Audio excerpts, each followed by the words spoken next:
नमस्कार, आप सभी का हार्दिक स्वागत है एनवीर एजुकेशन के इस यूट्यूब चैनल पर। और मैं संपत लीड आप सभी को राजस्थान कंप्यूटर अनुदेशक भर्ती की तैयारी करवा रहा हूं, जिसके अंदर हम जो है फर्स्ट पेपर की बेहतरीन तैयारी के लिए राजस्थान जीके के इंपॉर्टेंट क्वेश्चंस को डेली इसी समय डिस्कस करते हैं।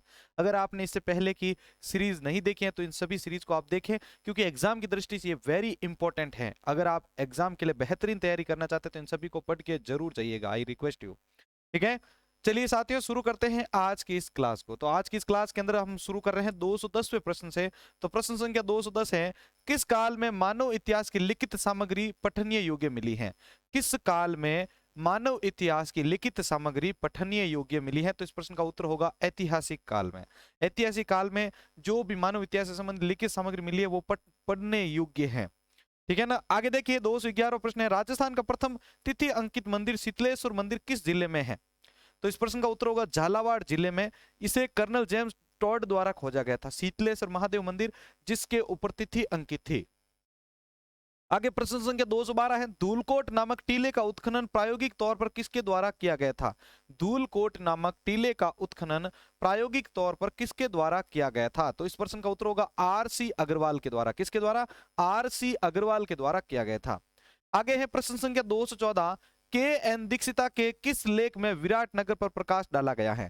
के एन दीक्षिता के किस लेख में विराटनगर पर प्रकाश डाला गया है? तो देखिए, a note on palaeolithic site at Bairat in Rajasthan, ठीक है ना, ये के एन दीक्षिता का लेख है। ठीक है ना। तो के एन दीक्षित के किस लेख में विराटनगर पर प्रकाश डाला गया? तो ये आपका लेख है a note on palaeolithic site at Bairat in Rajasthan के ऊपर। आगे प्रश्न संख्या 215 है, बेड़ला स्थल की खोज किसने की थी? बेड़ला स्थल की खोज किसने की थी? तो देखिए, बेड़ला स्थल की जो खोज है वो जे.एस.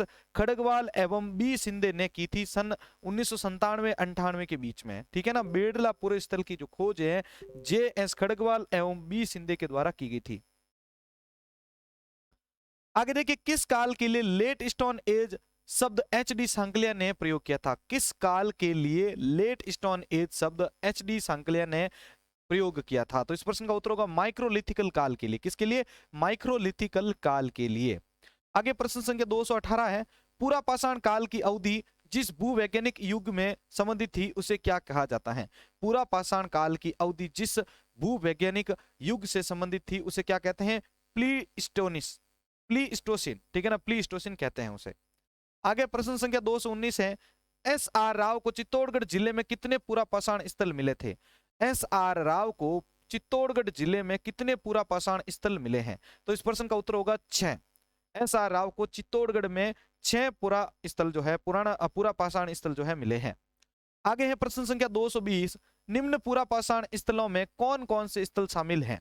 निम्न पूरा पाषाण स्थलों में कौन कौन से स्थल जो है शामिल है? तो इसका उत्तर होगा आपके मंडपिया, बिगोद, देओली, नाथ द्वारा, भैंसोरगढ़ और नवघाट। ये स्थल जो है वो आपके निम्न पूरा पाषाण स्थलों में शामिल किए जाते हैं। आगे प्रश्न संख्या 221 है, भीलवाड़ा जिले में बनास नदी के किनारे स्थित मंडपिया की खोज सर्वप्रथम किसने की थी? भीलवाड़ा जिले में बनास नदी के किनारे स्थित मंडपिया की खोज किसने की थी सर्वप्रथम? तो इस प्रश्न का उत्तर होगा वी.एन. मिश्रा ने। भीलवाड़ा जिले में बनास नदी के किनारे स्थित मंडपिया की खोज सर्वप्रथम वी.एन. मिश्रा ने की थी। आगे प्रश्न संख्या 222 है, राजस्थान के किन दो क्षेत्रों में मध्य पाषाण कालीन स्थल विशेष रूप से खोजे गए हैं? राजस्थान के किन दो क्षेत्रों में मध्य पाषाण कालीन पूरा स्थल विशेष रूप से खोजे गए हैं? तो इस प्रश्न का उत्तर होगा मेवाड़ व निचला लूणी बेसिन। आगे प्रश्न संख्या 223 है, किस स्थल से पशुपालन के प्राचीनतम साक्ष्य मिले हैं? किस स्थल से पशुपालन के प्राचीनतम साक्ष्य मिले हैं? तो इस प्रश्न का उत्तर होगा बागोर के मध्य पाषाणिक स्थल से जो है पशुपालन के प्राचीनतम साक्ष्य मिले हैं। आगे देखिए 224वां प्रश्न है, भारत में ताम्र युगीन सभ्यताओं की जननी किसे कहा जाता है? भारत में ताम्र युगीन सभ्यताओं की जननी किसे माना जाता है? इस प्रश्न का उत्तर होगा गणेश्वर संस्कृति सीकर के अंदर आई हुई है। आगे प्रश्न संख्या 225 है, गणेश्वर से जो मृत पात्र प्राप्त हुए उन्हें क्या कहते हैं? गणेश्वर से जो मृत पात्र प्राप्त हुए उसे क्या कहते हैं? कपिश्वणी मृत पात्र। ठीक है ना, गणेश्वर से जो मृत पात्र प्राप्त हुए उसे कपिश्वणी मृत पात्र कहते हैं। आगे प्रश्न संख्या 226 है, प्राचीन शिलालेखों में आहड़ का पुराना नाम क्या है? प्राचीन शिलालेखों में आहड़ का पुराना नाम क्या है? तो इस प्रश्न का उत्तर होगा ताम्रवती। प्राचीन शिलालेखों में आहड़ का पुराना नाम ताम्रवती है। आगे प्रश्न संख्या 227 है, किस सभ्यता को अगाटपुर तथा आगट दुर्ग नाम से जाना जाता था? किस सभ्यता को आगाटपुर तथा आगटपुर आगट दुर्ग के नाम से जाना जाता था? इस प्रश्न का उत्तर होगा आहड़ सभ्यता को आगाटपुर तथा आगट दुर्ग के नाम से जाना जाता था। आगे प्रश्न संख्या 228 है, किस सभ्यता को धूलकोट भी कहा जाता था? किस सभ्यता को धूलकोट भी कहा जाता था? तो इस प्रश्न का उत्तर होगा आहड़ सभ्यता को धूलकोट के नाम से भी जाना जाता था। आगे प्रश्न संख्या 229 है, आहड़ सभ्यता किस नदी के किनारे स्थित थी? आहड़ सभ्यता किस नदी के किनारे स्थित थी? तो इस प्रश्न का उत्तर होगा आयड़ या बेड़च नदी के किनारे स्थित थी आहड़ सभ्यता। आगे प्रश्न संख्या 230 है, आहड़ सभ्यता में अनाज रखने के बड़े बड़े मृत भांडों को स्थानीय भाषा में क्या कहा जाता था? आहड़ सभ्यता में अनाज रखने के बड़े बड़े मृत भांडों को स्थानीय भाषा में क्या कहा जाता था? तो इस प्रश्न का उत्तर होगा गोरे व कोट। आहड़ सभ्यता में अनाज रखने के जो बड़े बड़े मृत भांड थे उनको स्थानीय भाषा में गोरे व कोट कहा जाता था। प्रश्न संख्या 231 है, किस सभ्यता की मुद्रा पर अपोलो देवता अंकित है? किस सभ्यता की मुद्रा पर अपोलो देवता का चित्र जो है वो अंकित है? इस प्रश्न का उत्तर होगा आहड़ सभ्यता की मुद्रा पर अपोलो देवता का चित्र अंकित है। आगे प्रश्न संख्या 232 है, आहड़ सभ्यता के अंतर्गत टेराकोट वृषभ आकृतियां मिली है, उन्हें क्या कहा गया है? आहड़ सभ्यता के अंतर्गत टेराकोट वृषभ आकृतियां मिली है, उन्हें क्या कहा गया है? तो इस प्रश्न का उत्तर होगा बनासियन बुल। क्या कहा गया है?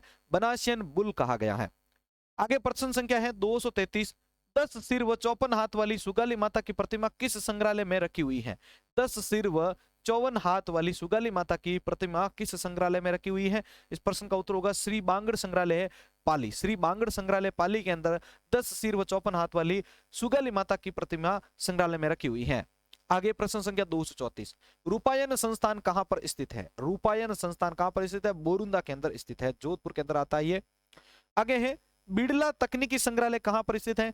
तो बिड़ला तकनीकी संग्रहालय आपके पिलानी झुंझुनू के अंदर स्थित है, ठीक है ना, पिलानी स्थान के अंदर स्थित है और ये झुंझुनू जिले के अंदर आता है। आगे प्रश्न संख्या 236 है, हमीरायण पुस्तक के लेखक कौन है? हमीरायण पुस्तक के लेखक कौन है? तो इस प्रश्न का उत्तर होगा भांडाऊ व्यास, ठीक है ना। हमीरायण पुस्तक के लेखक भांडाऊ व्यास माने जाते हैं। आगे प्रश्न संख्या 237 है, वीरमायणा पुस्तक के लेखक कौन है? वीरमायणा पुस्तक के लेखक कौन है? तो इस प्रश्न का उत्तर होगा बादर। वीरमायणा पुस्तक के लेखक बादर हैं। आगे प्रश्न संख्या 238 है, रघुनाथ रूपक पुस्तक के लेखक कौन है? रघुनाथ रूपक पुस्तक के लेखक कौन है? तो इस प्रश्न का उत्तर होगा आपके मंचाराम सेवक, ठीक है ना। रघुनाथ रूपक पुस्तक के लेखक मंचाराम सेवक माने जाते हैं। आगे 239वां प्रश्न है, किरतार बावणी के लेखक कौन है? किरतार बावणी के लेखक कौन है? दुर्सा आढ़ा। दुर्सा आढ़ा जो है वो आपके किरतार बावणी के लेखक माने जाते हैं। आगे 240वां प्रश्न है, राजस्थान के किस जिले में युद्ध संग्रहालय की स्थापना अगस्त 2015 में की गई थी? राजस्थान के किस जिले में युद्ध संग्रहालय की स्थापना अगस्त 2015 में की गई थी? तो इस प्रश्न का उत्तर होगा जैसलमेर जिले में। राजस्थान के जैसलमेर जिले में युद्ध संग्रहालय की स्थापना अगस्त 2015 में की गई थी। ये भी क्वेश्चन आ चुका है कि राजस्थान के किस जिले में युद्ध संग्रहालय है, तो ये भी ध्यान रखना जैसलमेर जिले में है। तो ये थे साथियों आज के इंपॉर्टेंट 30 क्वेश्चंस, ठीक है। अगर आपको ये आज की वीडियो अच्छी लगे तो प्लीज जल्दी से वीडियो को लाइक कर दें। अब आपके सामने इन्हीं प्रश्नों को वापस रिपीट किया जा रहा है, लेकिन इस बार बारी आपकी रहेगी। आपको इनमें से जो भी प्रश्नों के आंसर पूछे जाएं, आपको कमेंट बॉक्स में उनके आंसर देने हैं। चलिए शुरू करते हैं इस सीरीज को। तो साथियों आपके सामने प्रश्न संख्या 212 है, जिसका आंसर आपको बताना है। धूलकोट नामक टीले का उत्खनन प्रायोगिक तौर पर किसके द्वारा किया गया था? धूलकोट नामक टीले का उत्खनन प्रायोगिक तौर पर किसके द्वारा किया गया था? तो इस क्वेश्चन के लिए आपका समय शुरू होता है अब।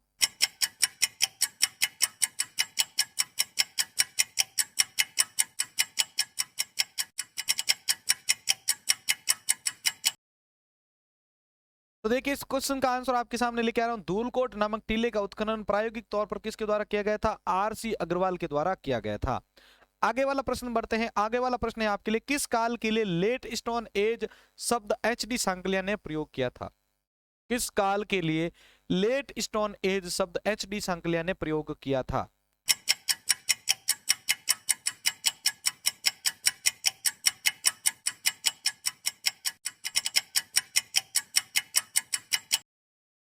तो देखिए इस प्रश्न का उत्तर आपके सामने लेके आ रहा हूं। माइक्रोलिथिकल काल के लिए लेट स्टोन एज शब्द जो है वो एच.डी. संगले के द्वारा प्रयोग किया गया था। आगे प्रश्न संख्या 219 है। एस.आर. राव को चित्तौड़गढ़ जिले में कितने पूरा पाषाण स्थल मिले हैं? एस.आर. राव को चित्तौड़गढ़ जिले में कितने पूरा पाषाण स्थल मिले हैं? सभी इसका आंसर कमेंट बॉक्स में बताएं।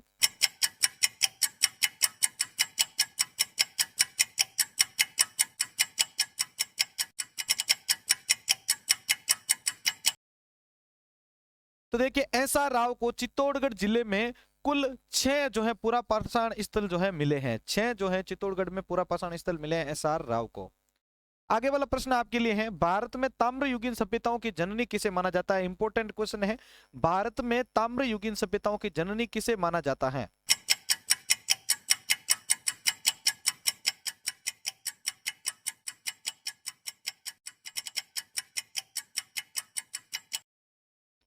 तो देखिए भारत में ताम्रयुगीन सभ्यताओं की जननी किसे माना जाता है? गणेश्वर संस्कृति सीकर को माना जाता है भारत में ताम्रयुगीन सभ्यताओं की जननी। आगे बढ़ते हैं प्रश्न संख्या 226 की ओर। 226वां प्रश्न है। प्राचीन शिलालेखों में आहड़ का पुराना नाम क्या है? प्राचीन शिलालेखों में आहड़ का पुराना नाम क्या है? सभी अपना आंसर कमेंट बॉक्स में बताएं।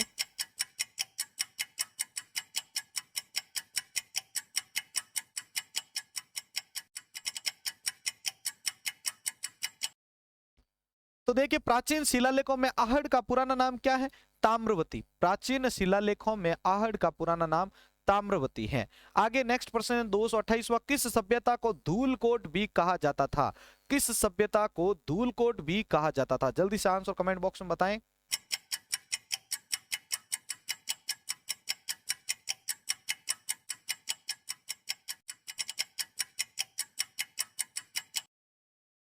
तो देखिए किस सभ्यता को धूलकोट भी कहा जाता था? आहड़ सभ्यता को धूलकोट भी कहा जाता था। आगे वाला प्रश्न है। किस सभ्यता की मुद्रा पर अपोलो देवता का चित्र अंकित है? किस सभ्यता की मुद्रा पर अपोलो देवता का चित्र जो है वो अंकित है?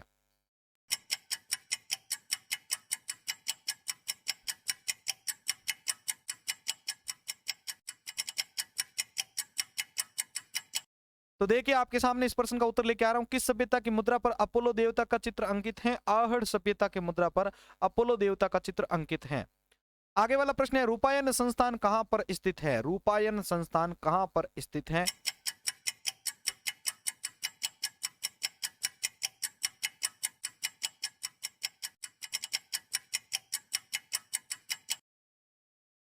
तो देखिए रूपायन संस्थान कहां पर स्थित है? आपके बोरुंदा जोधपुर के अंदर जो है रूपायन संस्थान स्थित है। आगे प्रश्न संख्या 237 है। वीरमायणा पुस्तक के लेखक कौन है? वीरमायणा पुस्तक के लेखक कौन है?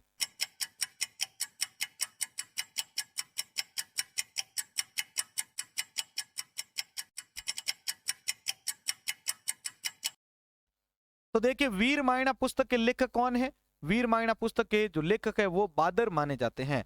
और आगे लास्ट प्रश्न है 240वां। राजस्थान के किस जिले में युद्ध संग्रहालय की स्थापना अगस्त 2015 में की गई थी? राजस्थान के किस जिले में युद्ध संग्रहालय की स्थापना अगस्त 2015 में की गई है?